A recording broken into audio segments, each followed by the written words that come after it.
For a little bit more on this now, the woman of the hour, Freeland, was joining us, Deputy Prime Minister and Minister of Finance. She's in Ottawa. Minister, I want to make sure you can hear me all right.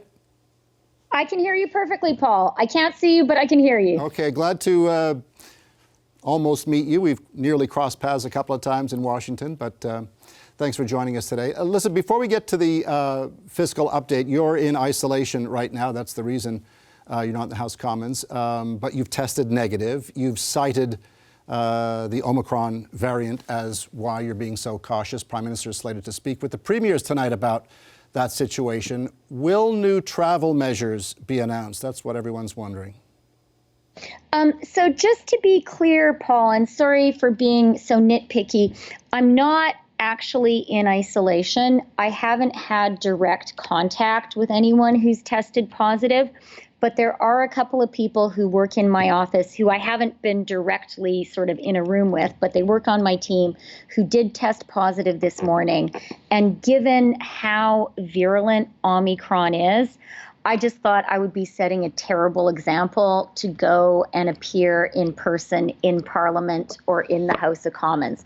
So I'm just trying to be extra careful, which I think we all need to be. In terms of the Prime Minister meeting with the premiers and further border measures, I don't want to preempt any announcements, but I do want to say to Canadians, we are in the midst of a global wave of a variant that just turns out to be extremely, extremely, extremely contagious.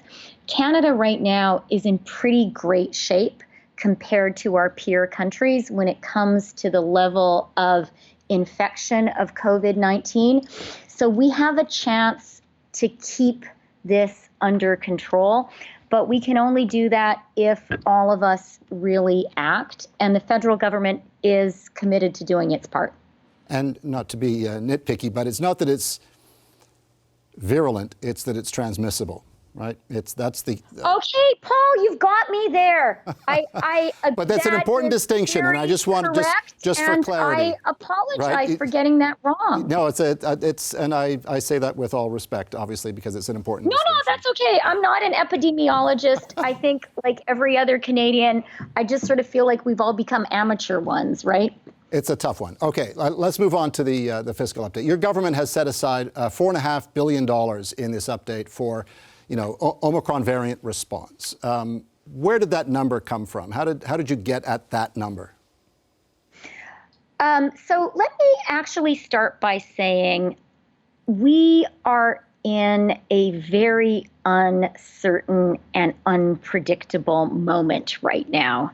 We have Omicron, which a very smart journalist just pointed out to me is very transmissible. And we just don't know. We can't say for sure what the impact is going to be. And I want to be clear with Canadians that I approach our provisioning for the future with a lot of humility and bearing in mind just the necessary uncertainty into which we're moving. Having said that, when we put this fiscal and economic update together, we understood that COVID was still with us. Omicron was not presenting as clear and present a threat as it is today, but it was out there. And so we thought, let's be careful, let's be prudent. And so we thought, okay, what could this end up costing us? We put $500 million in there for the possibility of needing to spend more on border measures. And then the remaining $4 billion is the possible cost of needing to provide additional support to businesses and to Canadians in the event of further local lockdowns. You'll know, Paul, that Bill C-2, which I hope is going to get passed this week, includes tools for the government that if a community were to need to lock down, to just, have a circuit breaker, stop Omicron in its tracks, it would give us, the government, the ability to reinstate wage and rent subsidies and reinstate income supports for workers. So the bill will provide the tools to do that. And as we saw Omicron coming, we thought it was prudent to say, you know what, this might cost a little more money. I mean, I guess C2 is one of the reasons I asked about the $4.5 billion. When you look at C2 and you see $7.4 billion, and now we've got this giant question mark that is Omicron, and people are worried about further lockdowns, et cetera. And I think people might be wondering if that's enough, and does $4.5 billion risk growing into more and more and more and more? Look, $7.4 billion plus $4.5 billion, that's quite a bit of money, right? We're getting up to $12 billion. And the reason for the additional provision is when we looked at what we thought C2 would cost at the end of October, we didn't know about Omicron yet. We made a prudent provision. We did know that Canadians would still need support. That's why we created these tools to support them. And 7.4 at the end of October was a prudent and reasonable calculation. With this new information and these new developments, we are continuing to be reasonable and prudent. And I do, I want to say to Canadians, I know that it's actually really awful as we head into Christmas to know that this very transmissible virus is around.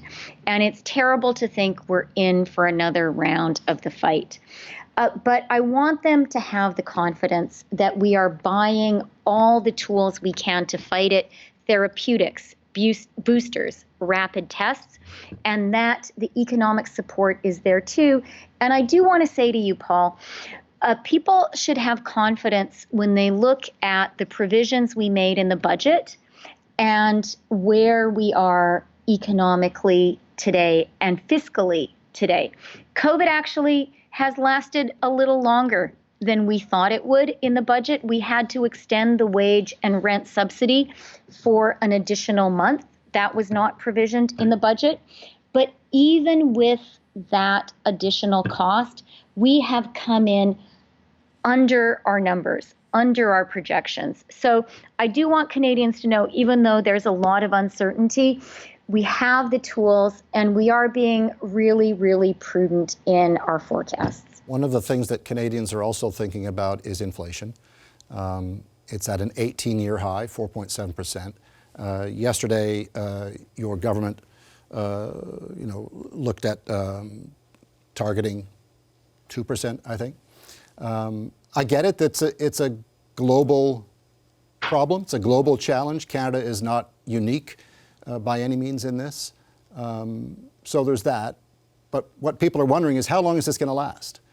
Setting aside the numbers for them, I mean, how long is this going to be out there? From food to fuel, it's costing everybody money. Well, thank you, Paul, for starting with the facts, which is this is a global phenomenon. And actually, inflation in Canada is not as high as we are seeing in some of our peer countries. The U.S. just reported 6.8% inflation. In Canada, the latest number is 4.7%. And the OECD average right now is 5.2%.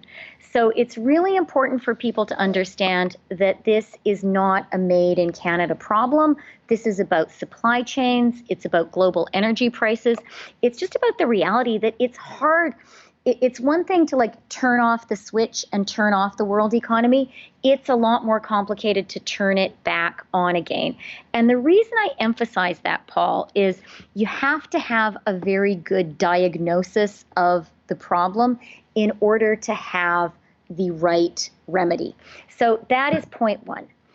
Point two, I really think the single most important thing for Canadians when it comes to affordability, what do all of us think we need when it comes to paying our bills? I think all of us think we need a job.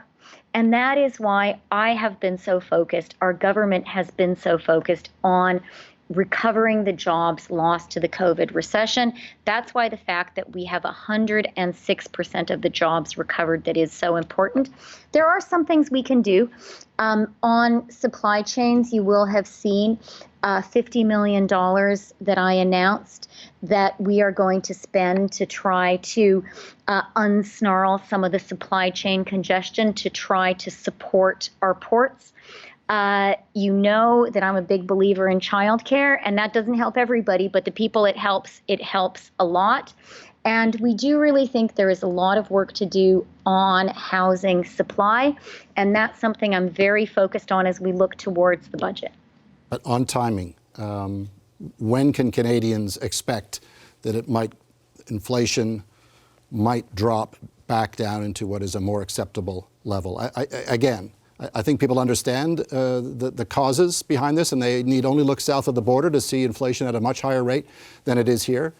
But it still costs money. And so I'm just talking timing here. Like what must people be bracing themselves for before prices return to sort of normal rates of inflation?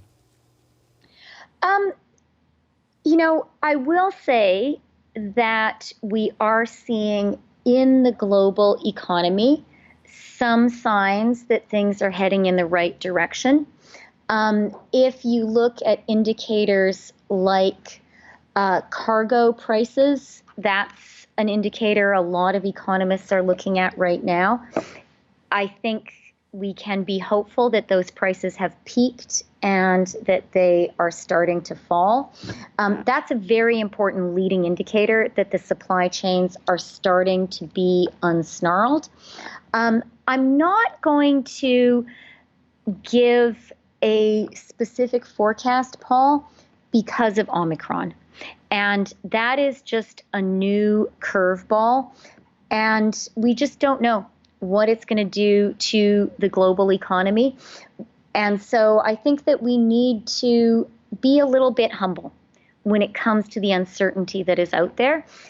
And as I say that, I want us also to have confidence that Canada has the tools we need and the resources we need to be resilient.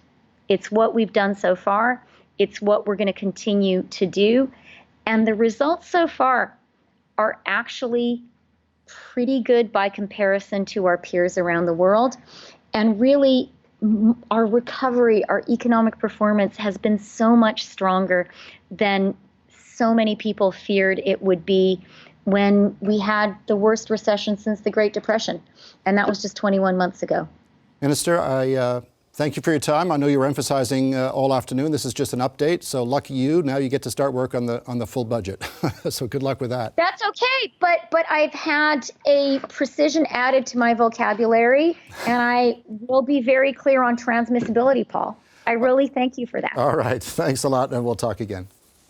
Okay, take care. All right, let's get some opposition reaction now. Pierre Poilievre is the Conservative finance critic, and Daniel Blakey is the NDP finance critic. Hello to both of you. Thanks for joining us today. Hi, glad to be here.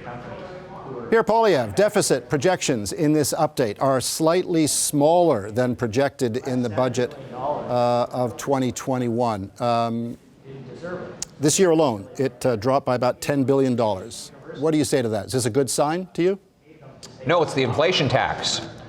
Inflation is 50% higher than the minister promised during her budget. And with higher prices, the government collects higher taxes because, of course, the tax system is applied to the cost of things that Canadians buy in the real economy. So the inflation tax has raised extra revenues for the government. It's great news for Justin Trudeau's budget, terrible news for your family budget, because, of course, you're paying more for housing, 30% more for gas, also 30% more. Families will pay an extra $1,000 next year for food. So the good news is also very wealthy people are better off because their assets have inflated in value, but working class people are much worse off. And that is the inflation tax, as some are calling it Justinflation. But it is obviously the result of $500 billion of inflationary deficits. More dollars chasing fewer goods always lead to inflation, as I predicted it would 18 months ago, and as I've unfortunately been proven right. Your party ran on a platform that promised larger deficits than what we see in today's fiscal update. Conservatives said it would take a decade to balance the budget. What do you think inflation would be if your party were governing? Well, if we had just taken over, we would not have been able to reverse the inflationary deficits that had already occurred. But obviously, a lower debt, lower deficit, and less money printing government would have less inflation. We know that because countries like Switzerland and Japan, which have printed less money, have lower inflation than Canada. And countries that have printed lots of money and run monstrous deficits like the United States and Canada, well, they have much higher inflation. So it's simple cause and effect. There is actually nearly a perfect correlation in October between the inflation rate in G20 countries and the amount of increase in their money supply. So we know what happens when governments run huge deficits and print the cash to pay for it. More dollars chase fewer goods, inflating prices, and that's why Canada has such high inflation today. Do you accept that a certain amount of spending has to happen at a time of a pandemic, at a time of a crisis like this, to the degree that that might drive inflation, that it's a necessary thing?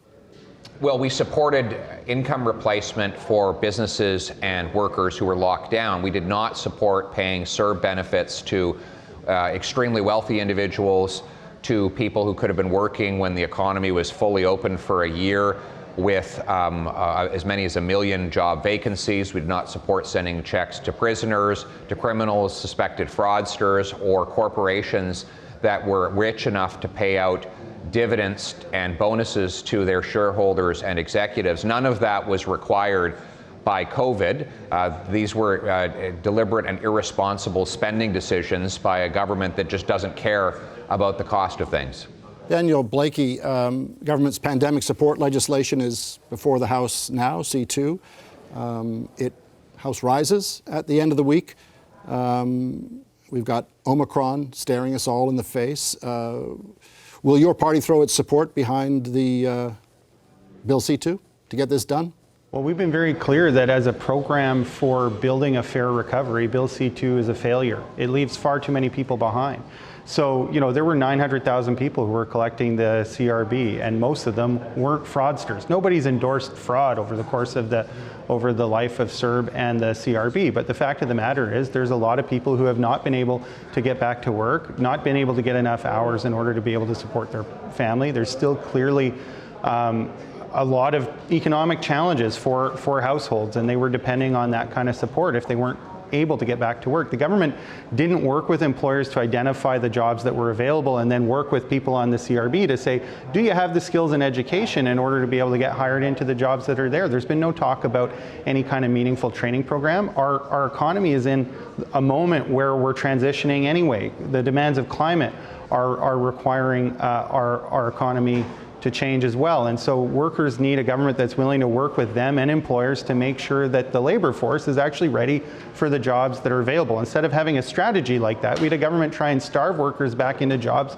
that they're not necessarily qualified for. That's not the way we're going to get through this. And and then we've got all these promises like for a Canada disability benefit plan that they make, but then they don't get around to doing. People living with disabilities who aren't able to work aren't able to increase their income right now, and they're facing all those same challenges of inflation. So if we had real leadership on these things, we'd see a government moving on the things that are actually going to make a difference to make sure that people who are able to work can get the job that's going to be a family supporting job, and that the people who aren't able to work are going to have an income that allows them to live with dignity in a really difficult time. So is that a no on C2 at the end of the week? It's been a no. It's been no all along. And frankly, nothing's changed in the bill that would cause us to reverse our position. The government needs to have a plan for the recovery that is going to bring a lot more people along than they have decided to do. In fact, they've been taking the Conservatives' advice. They cut the CRB and they maintained the Bank of Canada's mandate on a 2% inflation target, which is likely to see rising interest rates, which is also going to be another cost pressure on households. So, the Liberals and us are very far apart on how you build a fair recovery for everyone. And to the extent that they've been following another political party's economic advice these days, they've actually been more likely to follow the advice of the Conservative finance critic sitting just to the right of me in more ways than one. So, that one hurt, okay? I don't want to be in any way associated with this government's fiscal agenda. I don't know. Those are two things you called for, and they have done. I almost want to send you a lawyer's letter. I've never had something so horrible said about me on television. I sense almost agreement between you two. Daniel Blakey, just to follow up, $742 million, this is on the guaranteed income supplement clawbacks. meant to alleviate that. That's in the update today. That's been one of the criticisms that has come from your party. What is your take on that? Is that good enough for you? Does that satisfy you? Well, look, we're concerned about the effectiveness, not the dollar amount. So this is actually a larger dollar amount than the solution that we were calling for that was costed by the PBO. There's a lot of questions like, when is the money going to come? What are the conditions under which it's going to be paid out? And particularly for those seniors who have had their monthly benefit cut back, is that going to be restored? Because they need to know that that income is there every month. Doing this on a one-time payment basis, if it's retroactive just from today, but it still means that they don't have income for the rest of the year until next July when their GIS is reassessed, it's going to spend money without solving the problem. So we're concerned to get an effective problem, or an effective solution rather to this problem, and there's not enough details today to know if what the government is proposing is actually going to fix the problem for people who now have been out of their homes in some cases for months. I heard from a colleague, he's got a person in his riding, just been diagnosed with cancer, is getting evicted on December 23rd because his GIS was reduced. He doesn't know how he's going to pay for his cancer drugs, and I don't know how this announcement is going to help him. And so these details are urgent because people are already in trouble. The government's got to do more than just put a line item in their status quo economic statement and expect that alone is going to help. You can't take that to a landlord. So we really urgently need the program details. We need to understand how it's going to work, and we need to get this help out to people. And we just need more from the government to know if this is adequate or not. And Pierre Poilievre, just last word to you, I guess. And I just want to go back to inflation because I think the minister would say that it is a global problem, that it is not unique to this country. Is that not a fair response to the inflation circumstance right now? And again, I mean, look at the United States, it's far worse down there. There are other countries in the same boat as Canada. Yes, all the governments that have spent irresponsibly have high inflation. So she's quite right. The Americans are running monstrous deficits to pay for irresponsible and out-of-control spending, and they're printing a lot of that cash, which is why they have such high inflation. But just because, you know what our mothers used to say, just because your friends are jumping off a bridge doesn't mean you have to. The same is true with finance. Just because the Americans are once again engaged in out of control and in irresponsible spending, driving up inflation south of the border, doesn't mean we need to copycat their policy here north of the border. During the Conservative government, we did not print money to get through the financial crisis, and that's why we had lower unemployment, a faster recovery, and almost no inflation in that period, while the Americans, they did run bigger and more permanent deficits. So we don't have to follow the Americans and other irresponsible governments to inflationary deficits. We can get our spending back under control and build an economy by making more, costing less, with paychecks and not debt. Gentlemen, I thank both of you for your time. I appreciate your comments. Thank you very much. Glad to be here. Hi, I'm Vashi Capellos, host of Power in Politics. See more of our show by subscribing to the CBC News channel or click the link for another video.